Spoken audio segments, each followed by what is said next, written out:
میں نے جب پہلی مرتبہ یہ درود شریف سنا تھا اس میں نام لیے گئے ہیں نبی پاک صلی اللہ علیہ وسلم کا نام، حضرت سیدہ پاک کا نام، ان کی ایک شہزادی حضرت سیدہ زینب کا نام، سیدنا امام حسن اور سیدنا امام حسین رضی اللہ عنہم کا نام۔ جمعہ میں جامع مسجد گلزار حبیب میں میرے پاس یہ بات آئی تھی تو میں نے اس کی وضاحت کی تھی، تو وہ اس کا کلپ موجود ہے۔ برسوں پہلے میں نے کہہ دیا تھا یہ درود شریف شاید کسی شیعہ کا لکھا ہوا ہے،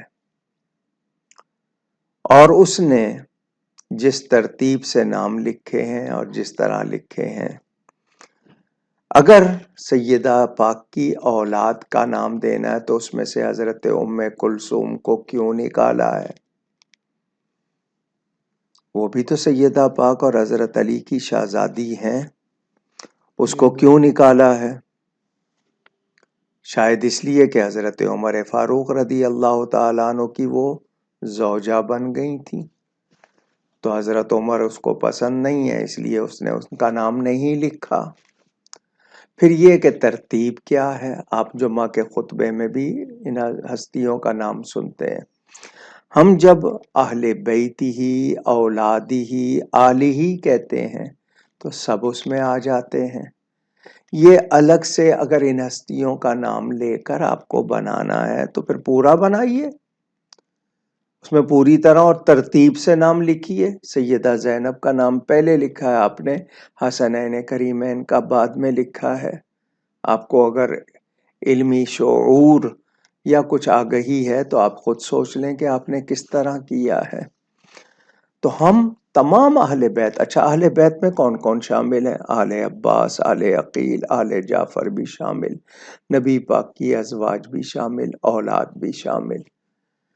جب ہم اہل بیت ہی کہتے ہیں تو تمام افراد آ جاتے ہیں، آلہ ہی کہتے ہیں تمام آ جاتے ہیں۔ آپ نے انہی پر رکھا ہے اور اس کا نام درود اہل بیت رکھ دیا، تو آپ نے پورا نہیں کیا ہے۔ وہی بہتر ہے کہ ہم اس طرح درود شریف پڑھیں کہ اس میں اہل بیت ہی اولاد ہی آلہ ہی یہ الفاظ آ گئے، بہت ہیں۔ اور اگر لکھنے ہیں تو پھر ترتیب سے ہی کریں اور پورے لکھیں۔ پھر حضرت سیدہ زہرا پاک رضی اللہ تعالی عنہا وسلام اللہ علیہا کی پوری اولاد لکھیں۔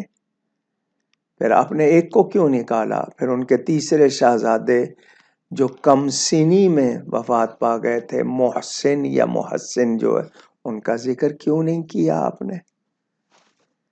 نبی پاک صلی اللہ علیہ وسلم کی باقی بیٹیوں کا کیوں ذکر نہیں ہے؟ 3 شہزادیاں اور ہیں، حضور کے 3 شہزادے بھی ہیں، تو آپ کو سب کا خیال رکھنا چاہیے تھا۔ تو میں اہل سنت سے کہوں گا کہ ہمارے ہاں جب درود شریف بھیجا جاتا ہے تو حضور صلی اللہ علیہ وسلم کی پوری آل پر، اور آل سے مراد کامل متبعین بھی ہیں، تو سب آ جاتے ہیں اس میں۔ اگر آپ کو خاص طور پر اہل بیت ہی کا لفظ کہنا ہے تو وہ آپ اہل بیت ہی صلی اللہ علیہ وآلہ وآہل بیت ہی کہہ لیں۔ اگر آپ نے کیا ہے، آپ اس کو اس طرح نہ کریں کہ جی آپ نے کچھ نام رکھ لیے اور ترتیب بھی درست نہیں کی۔ تو ہم اس درود شریف کو درست کرانا چاہیں گے۔ اگر اہل سنت پڑھنا چاہتے ہیں تو اس کو درست کریں، ورنہ جو ہمارے پاس متعدد درود شریف ہیں، ہم نماز میں بھی پڑھتے ہیں، وَعَلَىٰ آلِ سیدنا محمد، سب آ جاتے ہیں۔